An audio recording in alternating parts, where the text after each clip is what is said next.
In last class क्या किया था हमने? Smaller the cells, higher metabolic activity due to higher surface volume ratio and nucleocytoplasmic ratio. ठीक है, नेक्स्ट पॉइंट लिखो उसमें, the largest cell have more difficulty in survival. Cell जितनी बड़ी होगी बेटा उसको सरवाइव करने में उतनी प्रॉब्लम होगी, है ना। The largest cell have more difficulty in survival, in survival. In bracket आप क्या लिखोगे? एग्स। एग जो होता है बेटा, एग ऑस्ट्रिक एक बड़ा होता है, उसको सरवाइव करने में प्रॉब्लम है क्योंकि सेल बड़ी है, छोटी होगी तो कम होगा, है ना, एक्टिव होगी। नेक्स्ट पॉइंट लिखिए, the small the size better the survival, the small the size better the survival. हाँ नहीं नहीं, वो तो एक एग्जांपल मैंने बताया।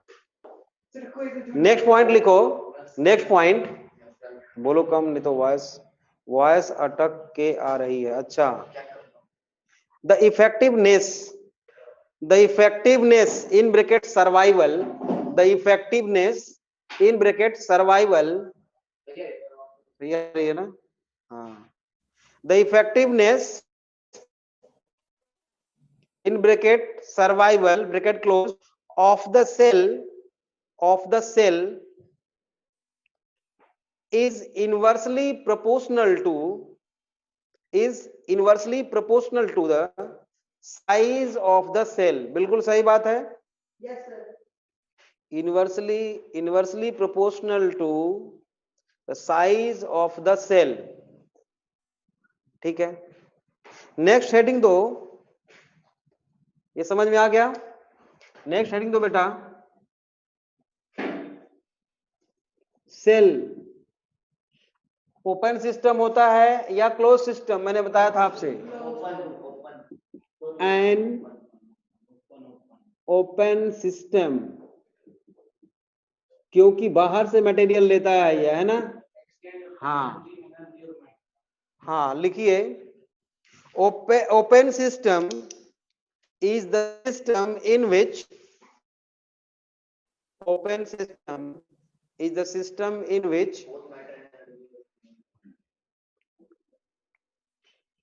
लास्ट लाइन रिपीट कर दूं, the effectiveness or survival of the cell is inversely proportional to the size of the cell। open system is the system in which open system is the system separated from its surrounding by a boundary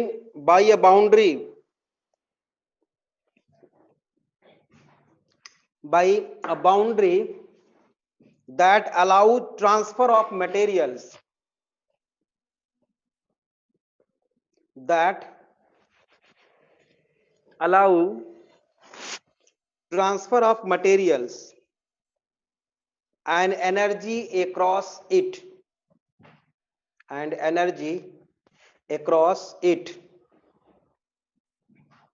बहुत आज हुआ, मतलब कितना disturbance हुआ आज। फटाफट लिखो तो थोड़ा 10 मिनट चला गया ना, 15 मिनट चला गया यार। नेक्स्ट पॉइंट लिखो, cell is an open system, cell is an open system because it receive a number of materials,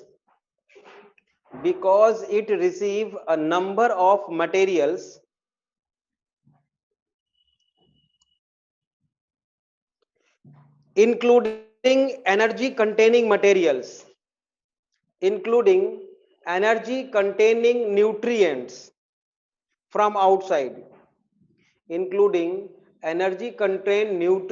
from outside,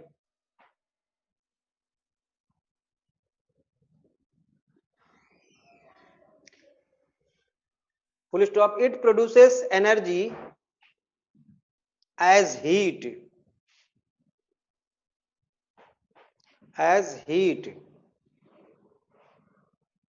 and sends out excretions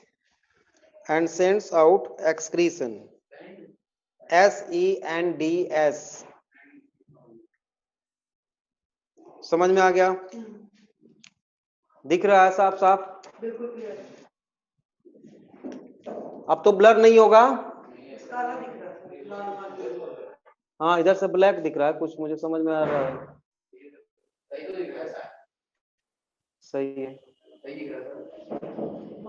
आज स्क्रीन कास्ट हो ही नहीं पा रहा है, मतलब इसको रीस्टार्ट करना होगा। छोड़ो, रीस्टार्ट करने में 5 मिनट चला जाएगा ना, तो इसी पे ले लेते हैं हम क्लास आज, जो भी हो। अरे कितना रिपीट कर दे बेटा सृष्टि, क्या लास्ट लाइन बोला था, बोलना जरा।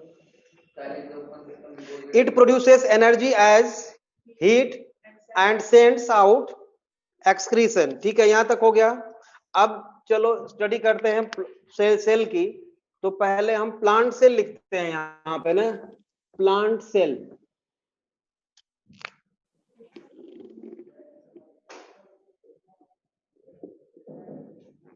प्लांट सेल बेटा, पूरे प्लांट सेल को हम कितने पार्ट में डिवाइड कर सकते हैं? 3 पार्ट में। पहला क्या लिखेंगे हम? प्रोटोप्लाज्म। कल हमने बताया था आपको प्रोटोप्लाज्म। और दूसरा क्या है? Cell wall. And third one is vacuole. Cell wall and third one is vacuole. ये लिविंग पार्ट है बेटा, प्रोटोप्लाज्म सेल का लिविंग पार्ट होता है। ठीक है ना? क्लियरिटी उतरी नहीं है ना आज? काला दिख रहा है। चलो फिर भी पढ़ा जा सकता है। प्रोटोप्लाज्म ये लिविंग मैटर होता है बेटा। एनिमल सेल में केवल यही होता है, प्लांट सेल में ये 2 और होते हैं, वैक्यूल और सेल वॉल। ठीक है। अब इस प्रोटोप्लाज्म को अगर क्लासिफाई करना चाहें हम, तो इसके 2 पार्ट होंगे, न्यूक्लियस एंड साइटोप्लाज्म। ठीक है, साइटोप्लाज्म। अब देखो, ये है सेल, ये है न्यूक्लियस। तो न्यूक्लियस को छोड़ के बाकी जो कुछ भी दिख रहा है बेटा, वो क्या है? साइटोप्लाज्म है। सब कुछ साइटोप्लाज्म है। न्यूक्लियस को छोड़ के जितना कुछ है एनिमल सेल में, सब क्या है? प्रोटोप्लाज्म, सॉरी साइटोप्लाज्म है। साइटोप्लाज्म है। अब साइटोप्लाज्म में 2 चीज हमको दिख रही है क्लियर कट। एक तो बेटा, एक तो मेम्ब्रेन दिख रही है हमको। अंदर भी मेम्ब्रेन सारी होती हैं, कंपार्टमेंट्स, जितने भी सेल ऑर्गेनेल्स है बेटा, bounded by membrane, plasma membrane. तो उसको हम क्या बोलेंगे? Cytoplasmic membrane. साइटोप्लाज्मिक मेम्ब्रेन ये है साइटोप्लाज्मिक मेम्ब्रेन। कितनी होती है बेटा? एनिमल सेल में तो प्लाज्मा मेम्ब्रेन होती है, लेकिन प्लांट सेल में एक वो मेम्ब्रेन जो वैक्यूल के चारों तरफ है, वो टोनोप्लास्ट। वैक्यूल, देखो वैक्यूल जो है वो नॉन लिविंग पार्ट है, लेकिन वैक्यूल की मेम्ब्रेन जो है वो लिविंग है। ठीक है। हाँ, तो साइटोप्लाज्मिक मेम्ब्रेन में 2 मेम्ब्रेन है बेटा। एक है plasma membrane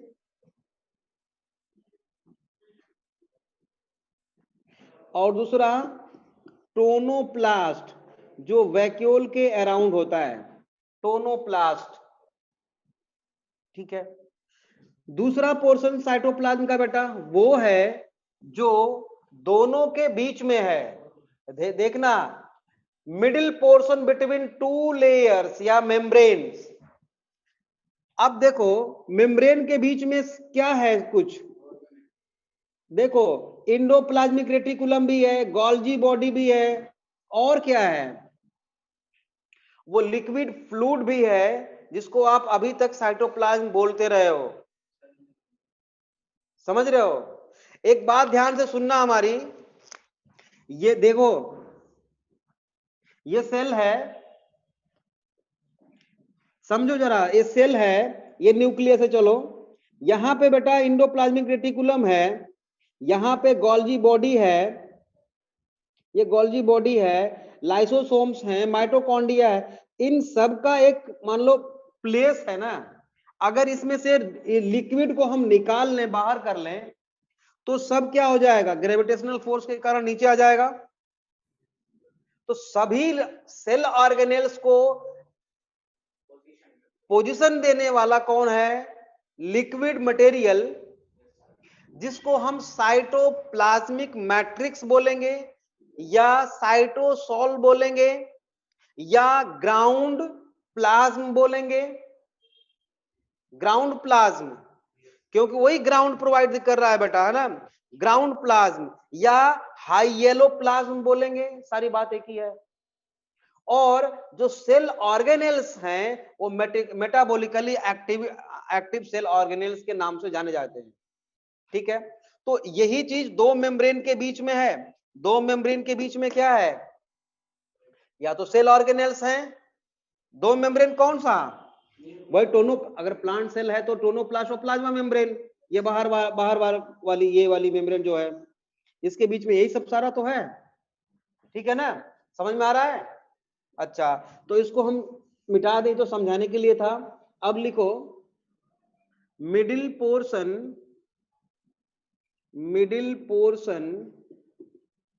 between two membranes. और इसमें बेटा दो चीज है, या तो मेटाबॉलिकली एक्टिव सेल ऑर्गेनेल्स हैं, तो यहां पे हम लिखेंगे metabolically active cell organelles, example जैसे माइटोकॉन्ड्रिया, क्लोरोप्लास्ट एक्सेट्रा। और दूसरा पोर्शन क्या लिखूं मैं, हाई येलो प्लाज्म, जो है एक्चुअल में लिक्विड है, हाई येलो प्लाज्म,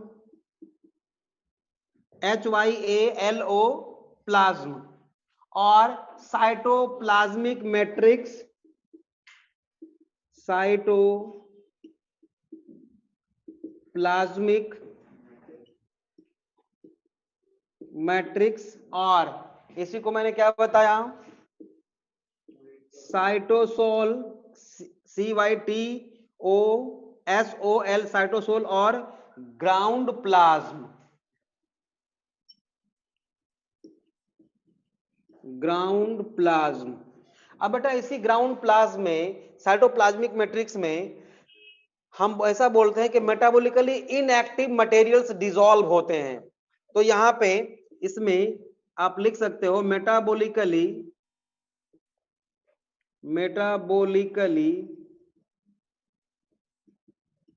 इनएक्टिव, मतलब जरूरत पड़ने पे एक्टिव हो जाती हैं, इनएक्टिव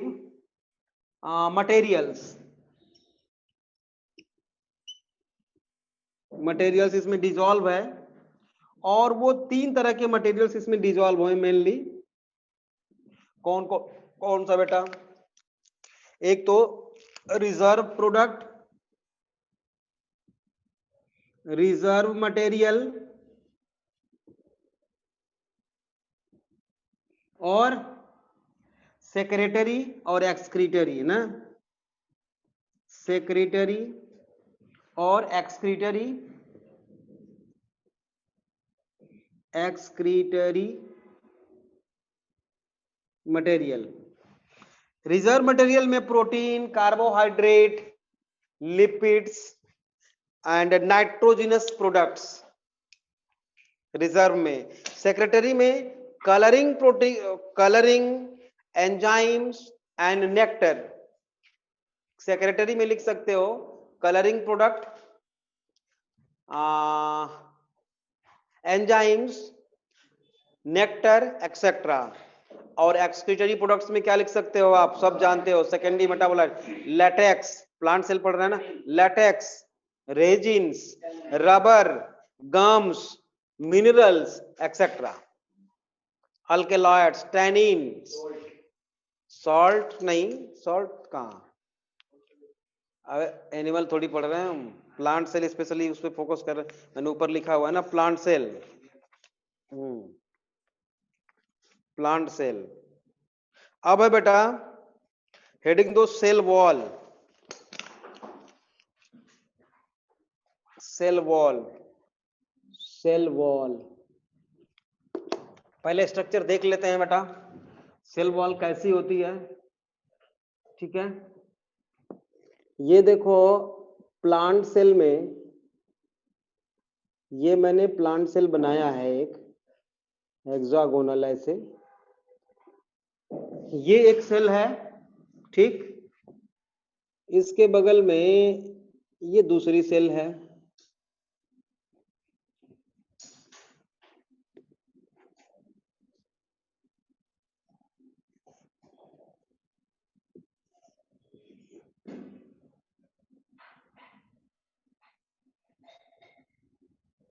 ये देखो दूसरी सेल है,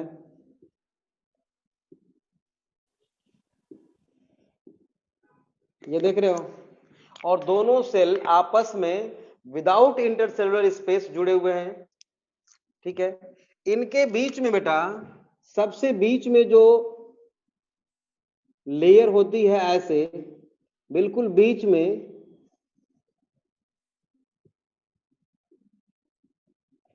सेल्स के बीच में जो लेयर होती है, रेड कलर से मैंने बनाया है, ये क्या है, मिडिल लैमेला। और जो व्हाइट कलर से जो दिख रहा है बेटा, ये जो व्हाइट कलर से दिख रहा है, यही क्या है, सेल वॉल। और ये जो सबसे अंदर वाली जो लेयर है, ये क्या है, ये है प्लाज्मा मेम्ब्रेन। ठीक बात है। तो अगर हम इसका ट्रांसफर सेक्शन काटें, इसका इतने दूर का, और इसको बड़ा कर दें, तो देखो सबसे बीच में, यहां सबसे बीच में बेटा, प्लांट सेल का मैं बता रहा हूं, ये सबसे बीच में ये क्या दिख रहा है हमें, मिडल लैमेला। ठीक है, इसके बगल में बेटा जो सेल वॉल होती है दोनों साइड में है ना, इसके दोनों साइड में है, ये मैंने ब्लैक कलर से दिखाया है आपको,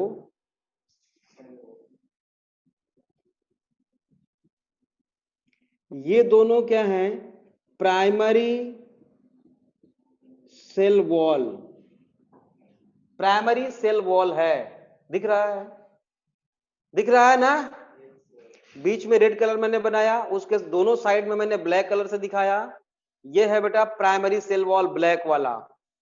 ठीक, और इसके बाद मैं ब्लू कलर से दिखा रहा हूं, इधर और इधर दोनों तरफ, ये है सेकेंडरी सेल वॉल की फर्स्ट लेयर, ये है सेकेंडरी सेल वॉल की फर्स्ट लेयर। ठीक है, फिर इसके बाद देखो, इसको S1 बोलते हैं, S stands for secondary cell wall, ये भी S1 हो गया। सेकेंडरी सेल वॉल की कई लेयर हो सकती है, 1 2 3 लेयर हो सकती है बेटा, तो ये S2 हो गया, ये भी S2 हो गया, इसके बगल में S3 भी हो सकता है, तो ये S3 है। देखो दोनों तरफ, दोनों तरफ S1 S2 S3। Latex of euphorbia plant में बेटा एक और एडिशनल लेयर होती है, SX बोलते हैं उसको, दूसरे कलर का मेरे पास है नहीं, इसी से दिखा रहा हूं मैं, इसको बोलते हैं S और X, S के नीचे मैंने X लिख दिया, एडिशनल लेयर। S x. तो इतना मिला के क्या है ये टोटल, ये है सेल वॉल बेटा। इसके बाद इधर प्लाज्मा मेम्ब्रेन होगी और इधर भी प्लाज्मा मेम्ब्रेन होगी। ये बी सेल है और ये ए सेल है, तो ये क्या हो गया, plasma membrane of cell A. और ये क्या हो गया सबसे इधर, plasma membrane of cell B. और ये इतना चौड़ा क्या है, सेल वॉल है। तो प्राइमरी मिडिल लैमेला बीच में होती है, उसके दोनों तरफ प्राइमरी और उसके दोनों तरफ सेकेंडरी सेल वॉल होती है। और सेकेंडरी सेल वॉल जो होती है उसकी एक लेयर भी हो सकती है, 2 लेयर भी हो सकती है, 3 लेयर भी हो सकती है, तो उसको हम S1, S2, S3 बोलते हैं। यूफोर्बिया प्लांट में एडिशनल लेयर एक और होती है, उसको SX लेयर बोल रहे हैं। एक चीज और देखो, एक इधर देख लो पहले फिर बनाना। ये एक प्लांट सेल है बेटा, ठीक है, ये भी एक प्लांट सेल है, ये भी, और ये भी एक प्लांट सेल है। तीनों सेल हैं, इनके बीच में स्पेस नहीं है, इंटरसेलुलर स्पेस नहीं है। इनका जो है ये सेल वॉल है।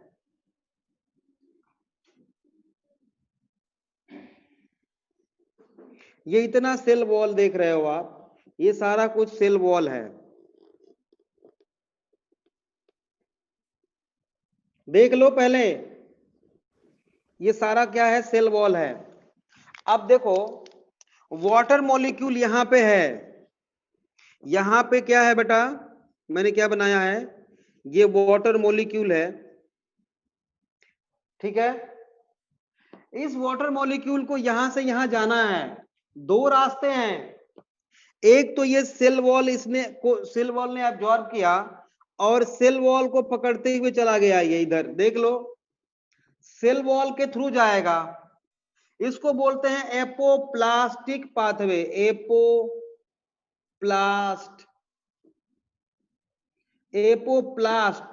या apoplastic pathway of water.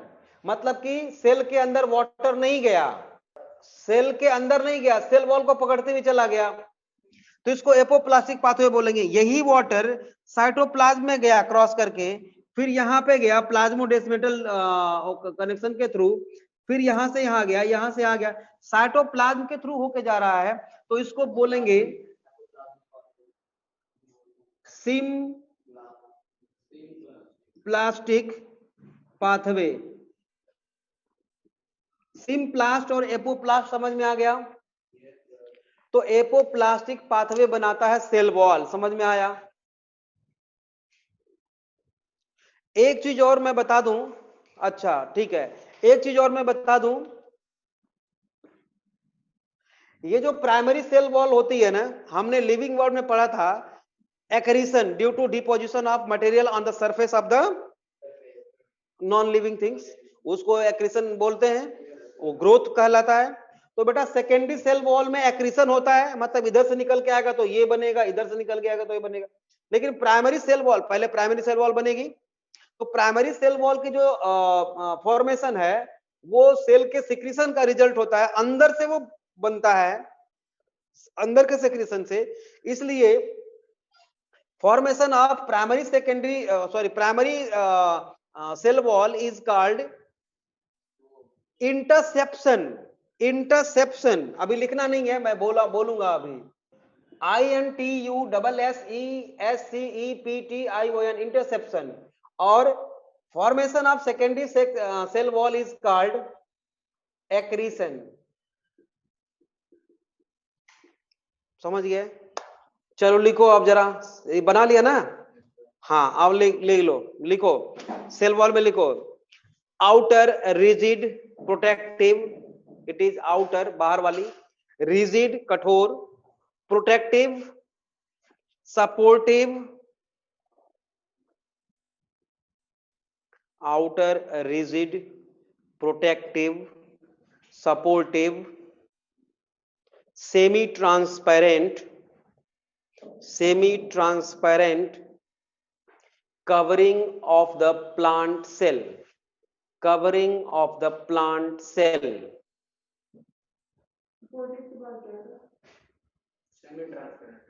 semi transparent, covering of the plant cell. Next point, it also provide shape, it also provide shape.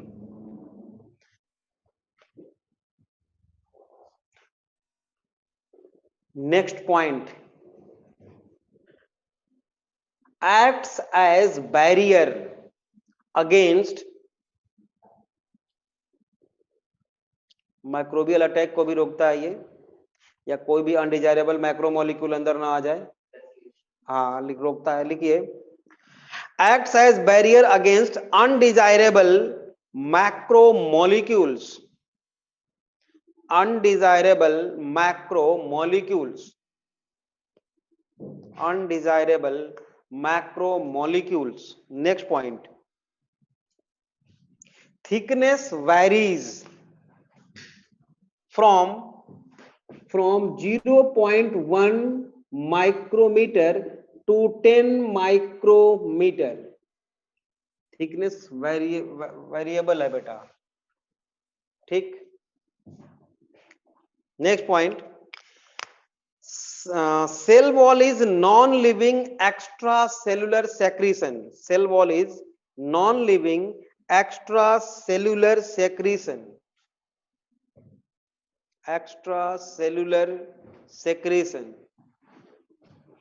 Next point, it provide mechanical support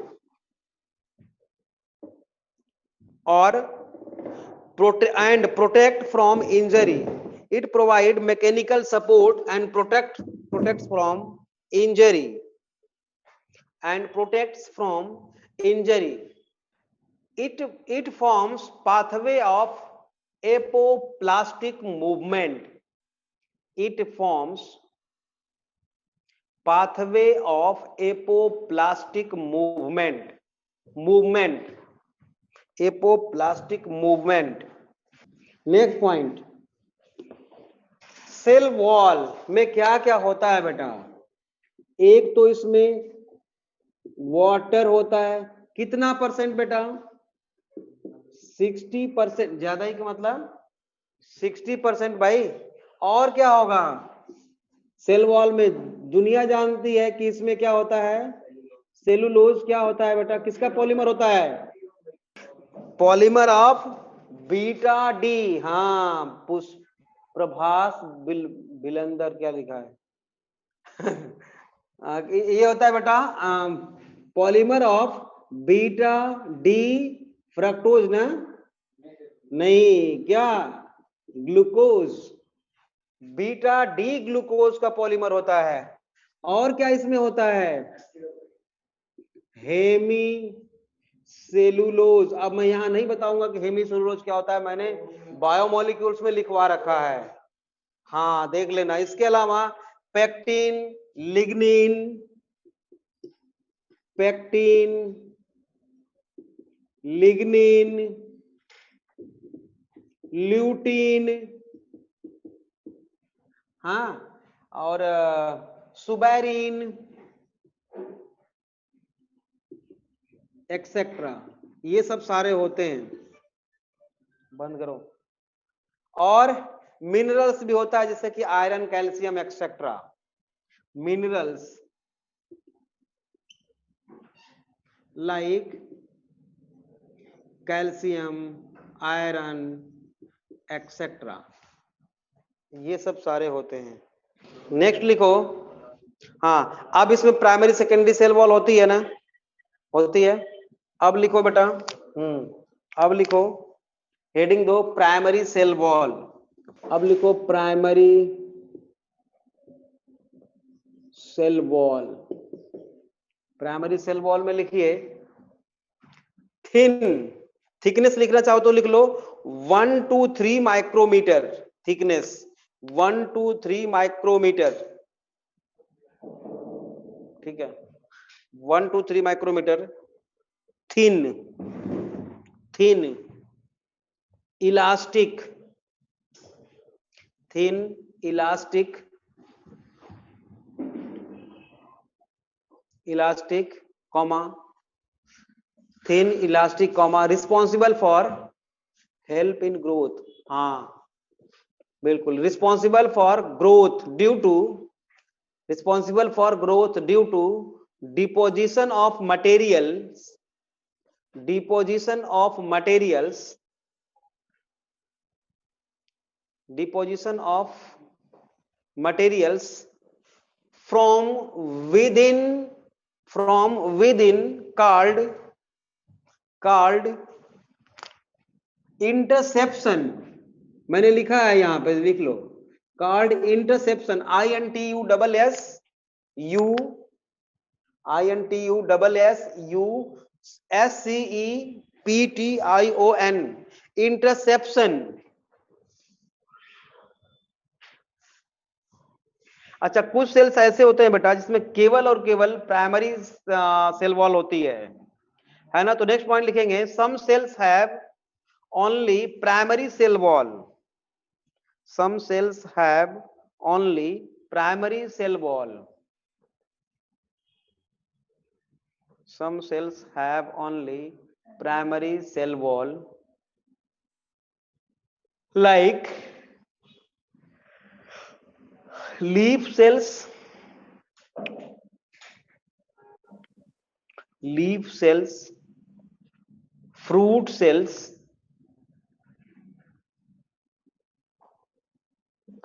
cells of cortex and pith, cells of cortex and pith, इनमें केवल होती है बेटा primary cell wall. अब heading दो secondary cell wall, heading दो secondary cell wall. Cells of cortex and हाँ, heading दो, नेक्स्ट लिखो सेकेंडरी सेल वॉल में लिखिए, it produced in some mature sales,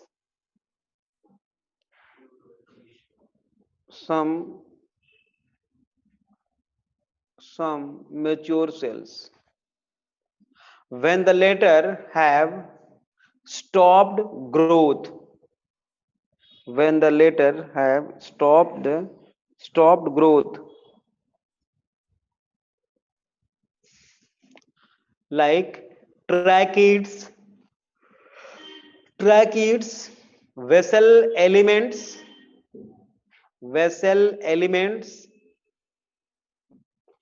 fibers, collenchyma, इनमें बेटा सेकेंडरी सेल वॉल होती है। नेक्स्ट पॉइंट लिखिए, growth in secondary wall due to, growth of secondary wall due to accumulation of materials from surrounding, accumulation of materials from surrounding, growth in secondary wall due to accumulation of materials from surrounding, called accretion, ACCRETION, accretion। हाँ, तीसरी बात लिखो, thickness, secondary cell wall की thickness होती है, thickness 3 to 10 nanometre, variable है बहुत ज्यादा, made by 3 layers, made by 3 layers, S1 S2 and S3, made by 3 layers, S1 S2 and S3,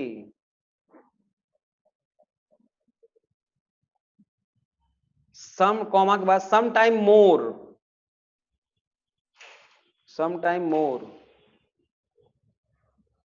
dash SX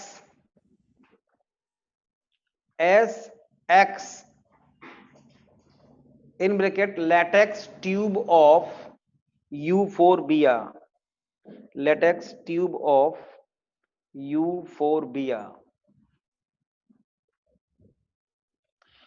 next लिखो मिडिल लैमेला, नेक्स्ट हेडिंग दो। अब लिखो middle lamella,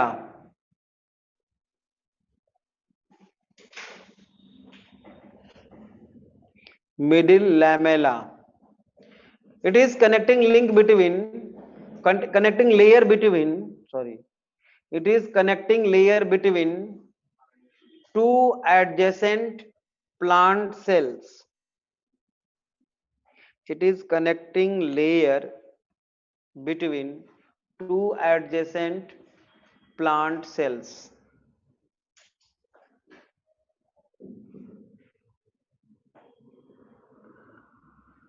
comma full stop, next point, made by calcium and magnesium pactates, PACTATES, made by calcium and magnesium pactates, pactates, PECTATES, pactates, pactates reaction करके बना देता है compound, और क्या, कैल्शियम मैग्नीशियम के। Next point, it is first layer which is deposited at the time of cytokinesis, it is the first layer which is deposited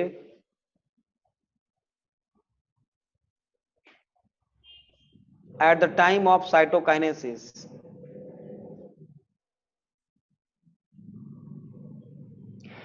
cytokinesis बेटा cell division में होता है के टाइम पे, मतलब सेल का डिवीजन जब होता है बेटा तो उस समय जब यहाँ एक से दो सेल बनती है तो सबसे पहली लेयर जो उसमें बनती है बीच में वो मिडिल लैमेला ही बनती है, उसके बाद प्राइमरी सेल वॉल, उसके बाद सेकेंडरी सेल वॉल बनाई जाती है। समझ में आ गया होगा। नेक्स्ट हेडिंग दो प्लाज्मोडेस्माटा, प्लाज्मोडेस्माटा, आप में से कोई बताएगा प्लाज्मोडेस्माटा किसको बोलते हैं, क्या होता है? हाँ, कम्युनिकेशन के लिए बेटा दो सेल के बीच में ये पोर होता है, उसको बोलते हैं प्लाज्मोडेस्माटा, है ना, सेल टू सेल कम्युनिकेशन के लिए।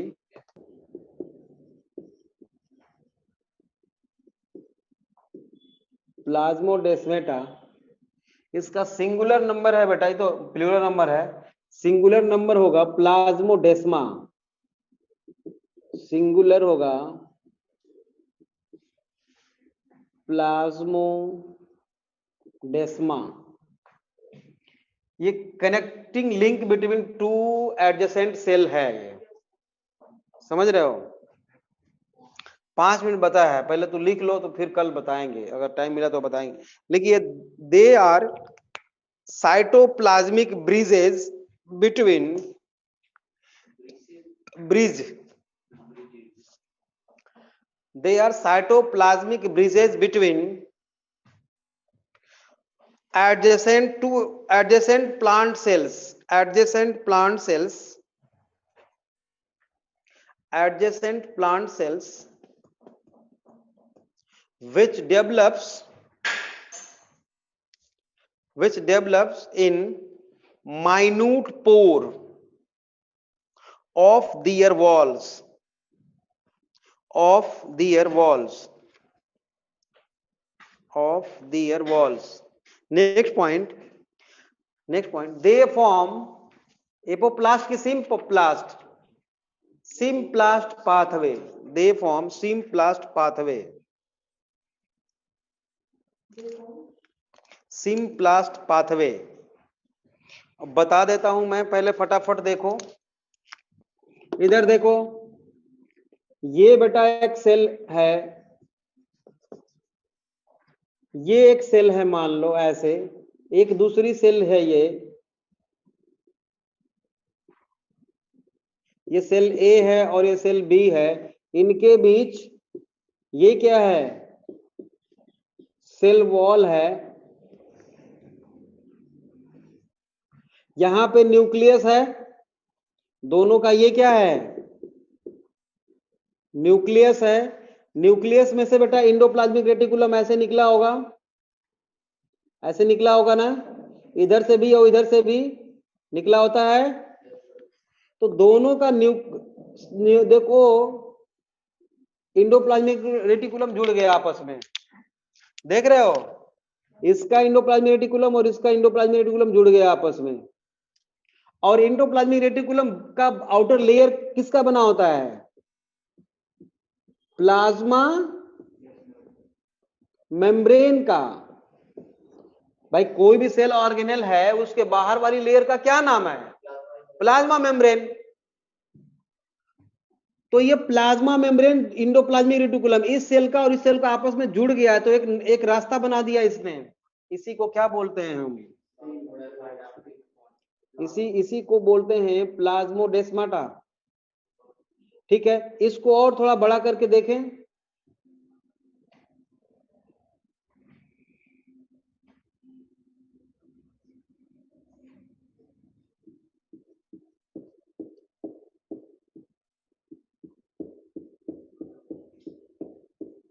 ये देखो, ये जो मैंने ब्लैक कलर से बनाया है ना, ये दोनों क्या है, ये सेल वॉल है बेटा। ये इतनी चौड़ी सेल वॉल है, प्राइमरी सेकेंडरी टर्शियरी सब है इसके अंदर। ठीक है, हाँ ये सेल वॉल है। ठीक है, और बेटा इंडोप्लाज्मिक रेटिकुलम का इधर है और इधर भी इंडोप्लाज्मिक रेटिकुलम ऐसे आया हुआ है। ठीक, और ये देखो आके दोनों ऐसे मिल गए। तो ये जो पूरा स्ट्रक्चर आप देख रहे हो, ये पूरा, ये क्या है, प्लाज्मोडेस्मेटा।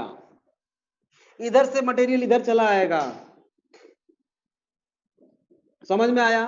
लेकिन plasmodesmata is lined by plasma membrane. ये है बेटा, देखो ये ब्लू कलर से जो मैंने बनाया हुआ है, ये क्या है, प्लाज्मा मेम्ब्रेन की बनी हुई है। और इसी ट्यूब को हम क्या बोलते हैं, डेस्मो ट्यूबुल्स, डेस्मोट्यूबुल बोलते हैं बेटा। ये ब्रांच्ड नहीं है, ये ब्रांच्ड नहीं है, सिंपल प्लाज्मोडेस्मेटा है ये जो मैंने बनाया है। ठीक है, ब्रांचिंग भी इसमें हो सकती है, कैसे, इधर देखो, ये सेल वॉल है, ये सेल वॉल है, ये सेल वॉल है, ये सेल वॉल है, ये भी सेल वॉल है, देख रहे हो, देख रहे हो ना। और इंडोप्लाज्मिक रेटिकुलम का ये भी एक ट्यूब है, ऐसे आई। ये इधर भी इंडोप्लाज्मिक रेटिकुलम का ट्यूब है एक, ऐसे आई। ये दोनों मिल गए और ये देखो ऐसे निकल गए। और इधर भी इंडोप्लाज्मिक रेटिकुलम है, दिख रहा होगा साफ, बड़ा बड़ा मैंने बनाया है। तो ये ब्रांच्ड प्लाज्मोडेस्मेटा है। कैसा है, branched plasmodesmata made by desmotubules. Branch है, हाँ डेस्मोट्यूबुल भी की भी ब्रांचिंग हुई है। और ये एक्चुअली में क्या है, ब्रांच्ड प्लाज्मो जल्दी जल्दी बनाओ, डेस्माटा डायग्राम जल्दी जल्दी बनाओ फटाफट, फोटो खींच लो, ये स्क्रीनशॉट ले लो फटाफट। ब्रांच्ड प्लाज्मोडेस्माटा, अभी लिख लो 2-4 लाइन। तो और जगह छोड़ दो, बना लेना। ठीक, ब्रांच्ड एंड सिंपल प्लाज्मोडेस्माटा। अब एक हेडिंग और लिख लो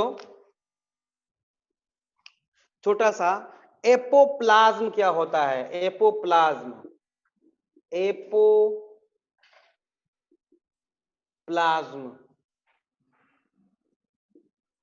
APOPLASM,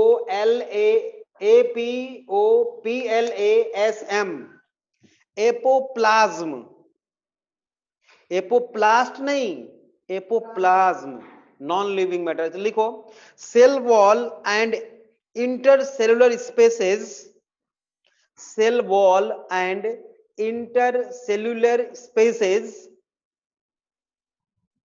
cell wall and intercellular spaces form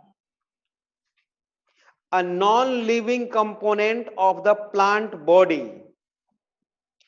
Cell wall and intercellular spaces form a non-living component of the plant body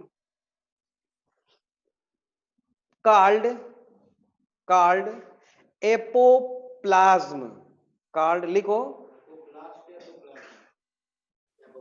क्या बोला मैंने? प्लाज्म बोला.